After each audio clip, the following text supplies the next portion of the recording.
Good day, everyone. Welcome to another episode of the TCP series, The Remote Trends. My name is John from Thailand, Chiang Mai. Today, I'm very happy to invite a special guest, also a specialist in remote work communications. Her name is Gurjeet Chima, and she is the AVP of International Markets, PMC. Welcome, Gurjeet. Thank you, John. It's an honor. I feel like this topic today we want to discuss is perfect for us. If I haven't mentioned it, the topic today we want to discuss is how to conduct tough conversations via Zoom. But when I say Zoom, I mean all video conversations like this. And as I understand, you've had over a decade of experience in this. Indeed. So I've been working from home now for a bit more than 10 years. And so every time someone asks me when you're going back into the office, I always joke with them and I say probably never, because it's something that I'm so accustomed to doing already. Right.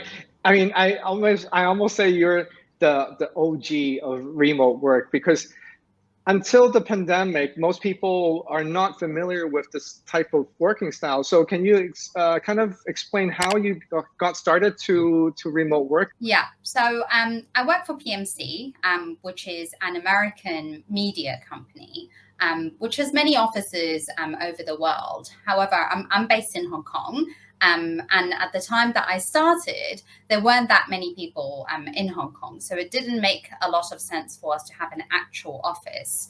And so very early on, I started to work from home. I was traveling a lot at the time, obviously not now due to restrictions, but my job does involve having a lot of travel within the region. And I also work very long hours, so in the evenings, because it's an American company. So it makes a lot of sense because it provides the flexibility also, but you can still have a lot of meetings over all these platforms like Zoom or High5. Now that the pandemic is causing everyone to getting used to communications via laptop, Zoom, all these tools, I suppose the first question that really I'm curious about is, when in the early days that you started with remote work versus now in 2022, is there a big difference, or it's pretty much the same way that how you would operate with your clients and counterparts? It's been very, very different. I think the email side obviously has been the same because a lot of interaction is still on emails. But I think when I first started, people were not accustomed to having virtual meetings like we do now, and even interviews like what we're doing now also. The trend was definitely still face-to-face meetings. And that's why I mentioned the travel earlier on, because with all the clients that I had primarily in the Asian region, I would still need to go and travel to their offices to have those face-to-face meetings. And I, at the time, actually was also traveling quite a lot to our New York and LA office to meet people face-to-face. And the major difference here also is a lot of those virtual meetings that we're having now, almost everyone's at home or in their own space. Previously, when I was doing this, it was really like having a meeting with a group of people in a room, and I was the only one who would, let's say, be in an office space on my own or at home on my own. So the interaction is actually quite different. At the moment, I would say I feel a lot more included, because previously it was everyone else in a room and me alone. Now it's everyone in their own space. So the conversation is actually very different from what it used to be also. Today, I want to focus more on the really tough conversations that you have to engage with people online. And so let's say you have to talk about a deal or delivering something really negative to a counterpart. How are those conversations different with face-to-face versus doing like this online? I think what I've been fortunate with is most of the counterparts that I've had, I have met them in person. And so there is already a common understanding and some background there prior to coming into a virtual meeting. It has happened where I've never met, because of the whole pandemic situation, I've never met, let's say, a client and have to deliver negative information to them also. I would say the main difference is when you've never met the client or the person before, delivering the negative information is so much more difficult, because there's the lack of that common understanding. When you do face-to-face meetings, it's not just about the meeting, it's about the before and after also. A lot of the times when I go on these international trips to meet our clients, you're never just sitting in a room for an hour and then having a meeting with them and then it's the end of it. You usually go out for, let's say, drinks or even a dinner together where you discuss about other things apart from the deal. And so you sort of have an understanding and you sort of know a bit more about the client or the person that you're dealing with. Whereas now on Zoom, you don't really have the time to do that. You don't start off a conversation by asking about, oh, so what did you used to do? Or ask something about their family or what's going on. You usually just jump into the conversation because there's only a time limit of, let's say, half an hour or an hour. But I always say, no matter whether you've met the person before or you haven't, I think the human element of this is very important. You always need to remember that this is someone who has a whole background that you're communicating with. And even though it's negative news that you're delivering to them, for us, it's usually about we're not doing a deal with them, or they're no longer going to be a partner of ours. It's definitely providing reasoning and explaining very clearly. I also very much like to follow up with an email afterwards. I find that very useful, and also definitely showing empathy. I think it's the humanness which we need to try to deliver throughout this virtual environment, which makes all of this very, very key. I can definitely relate to this because before the era of pandemic, the warm-up sessions that you would meet anyone before walking into the meeting room, and then after you come out from the serious conversation that you still have time to, I don't know, do whatever emotional support you have to. Yeah. Those are the, not so emphasized, but definitely now that we don't have those opportunities, now we realize are also the important process within that conversation. So how would you prepare, let's say, now that it's a Zoom call beforehand? Now, I know you mentioned something about a follow-up email, but what about prior a Zoom call? Is there any necessary things that, or something you would do before that? So if I haven't met this person or partner before, I do try to get as much information as possible on them.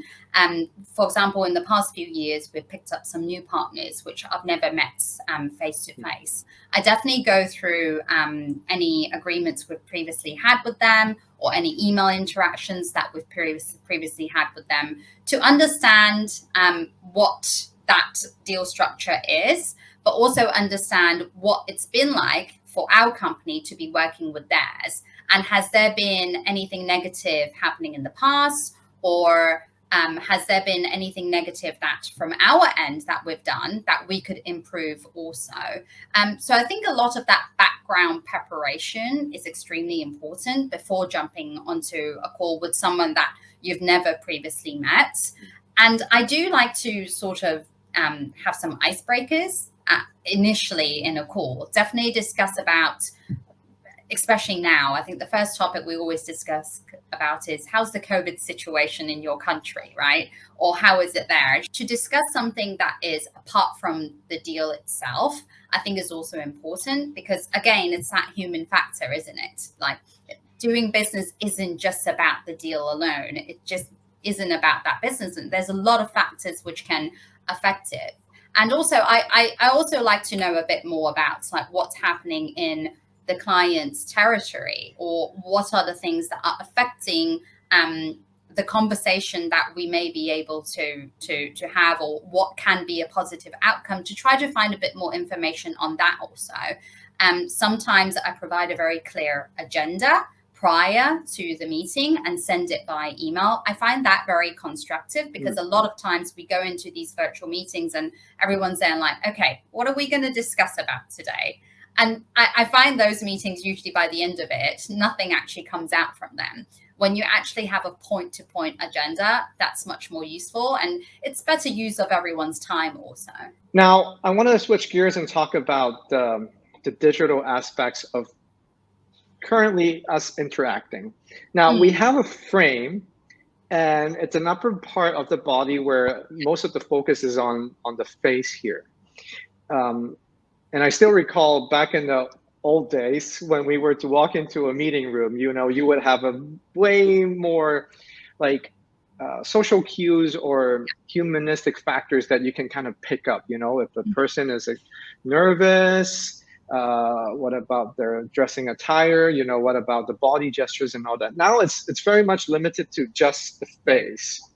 Do you train yourself to understand better facial cues when you have to deal with like negotiations or talking deals, doing this online? To be honest, you can train yourself, but ultimately it's really about the other person, right? Right. And especially now, I think when you have big group calls, a lot of people are accustomed to not opening their cameras. It seems to be a norm these days, I find. Obviously, when it's one-to-one, it's less likely for that to happen, even though it still does. You really need to try to sort of pick up on the cues on the voice also, not just with the facial. Or I very much like to use my hands even when I'm talking. I've noticed that you like to do that also, John, and I think that's important. Because it also proves that I'm actually interacting. I'm not typing something or scrolling around on social media, which again, I find that people's attention span these days is very, very short. And with virtual meetings, it makes it so much easier for us to think we can just multitask with something like this. When you're doing a face-to-face meeting, even bringing out your phone during that meeting is considered to be impolite because you're not focused on the meeting, right? Whereas nowadays, if you're on a meeting, you would hear someone typing without muting their call, right? So I think a lot of that has very much changed in the past year or so also. But I would say it definitely isn't something that you can train very easily. Again, if you've met the person before and you sort of have picked up that already on a face-to-face meeting, it makes it much easier. But if you haven't, it's not something that is very generic. Like it's very much varies from person to person. But I would always encourage, like with our teams, I always encourage everyone to try to have their cameras on because everyone has certain facial expressions which they can't hold back on.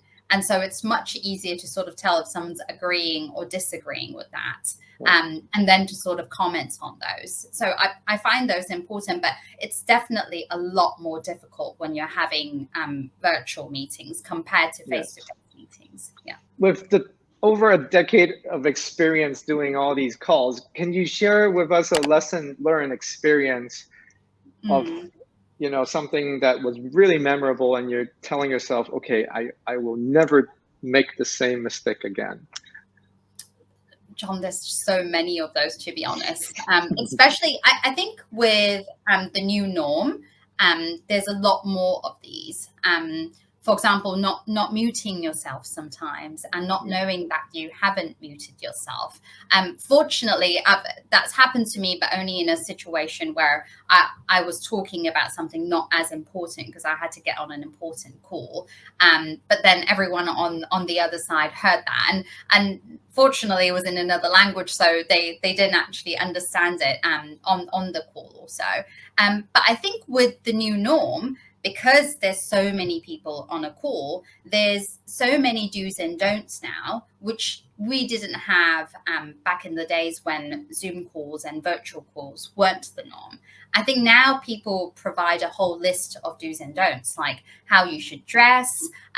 One of the things I definitely recommend is always coming in early into a call, because I find even with very familiar platforms, you think if you're having the call at 9 o'clock and you're like, okay, I'm going to come in at 9, you always experience certain technical difficulties. It's amazing how like your computer just suddenly doesn't listen to you. Especially if you're the host. I find that very important. I've had several times where someone else is a host and they've had those difficulties, which then just delays the whole call, right? So I think things like that are very important. That I've learned through the way also is I actually always come in almost 5 minutes earlier and just put my camera on and just sit there and wait, because to a certain extent, that provides the time prior to the call for you to talk to everyone who comes in about other things, which is what I was talking about previously, which is more of a casual talk, which then leads into the formal conversation. So I would say there's many small points. Fortunately, nothing major, nothing big from my end at this stage. Great, that's great experience to share. What about privacy or confidential issues? Like, are there certain tools or protocols do you try to deploy when you're really talking something that is eminent or super sensitive? So whenever we're talking about things that we know both parties should not disclose to a third party, we always sign an NDA. And that NDA would apply to a virtual meeting or a face-to-face meeting for sure. So any information within that call or within that meeting shouldn't be shared. But a lot of the times I find nowadays also when internally we're having meetings about a project that we're working on, we definitely come on the call and let everyone on the call know prior to presenting any information that this is confidential information and it shouldn't be shared to outside parties.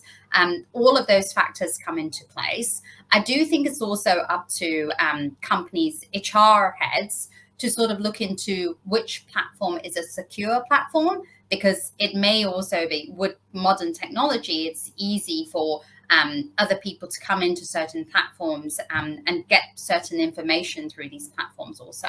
So I think, for example, with our company, we've changed platforms throughout the way because some have proven to be a bit more secure than the others. So there's different things to definitely look into it. But I think usually you get HR involved, usually you get legal involved to make sure all those parameters are in place. This is super helpful, Gurjeet. Like, I wish we have more time to discuss on the topic, but I think this is also, like, for me, I can get quite a few takeaways to improve my approach on handling difficult conversations via like digital calls.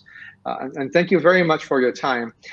For the audience and the viewers who are interested to know more about Gurjeet, the TCP website also provides a bio and information. And if you do want to follow us, please hit the subscribe button and follow us on different platforms so that with all the other episodes of Remote Trends, I can also share with you in these kind of conversations with another speaker in the future, or maybe with Gurjeet again. Thank you. Okay, thank you, Al. See you next time.